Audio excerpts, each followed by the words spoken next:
tëngërëm lañ leen di wax saa su nekk rek ñi safoo site internet di Buzz M TV Sénégal bu leen fàtte di abonné di bës cloche de notification yi ngir dara bañ leen a raw ci seeni xibaar. dal leen ak jàmm mbokki internet yi safoo di seetaan Buzz M TV Sénégal cant ak ngërëm ñeen na leen si topp bi ngeen di topp seen bi saa su nekk di fi taataanay xibaar li gën a fës si xibaar yi bokk na si bésub tey bi nga xam ne premier ministre Ousmane Sonko woote na fële sa Dakar Arena waaye nag ki nga xam ne moo di Bougane Gueye Dany ñu jàpp ne nag ab opposant la buy opposé wu ki nga xam ne moo di président Bassirou Diomaye Diakhar Faye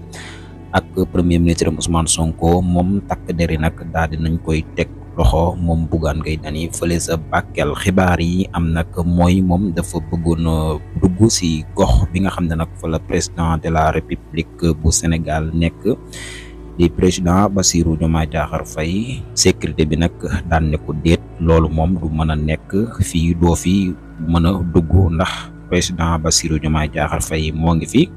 te nag jàpp nañ ne moom Bougane Gueye Dany wutu fa dara nag moo tax nag ñu daal di koy teg loxo moom Bougane Gueye Dany kon daal di gën a fës ci xibaar yi bokk na si takk der yi teg nañ loxo ki nga xam ne nag moo di Bougane Gueye Dany fële sa Bakel. Li ko waral nag mooy dafa bëggoon a dugg te président de la république bu Sénégal moo ngi fa woon bu ñàkk dinañ ñëwaat gën koo yaatal jaa ngeen jëf.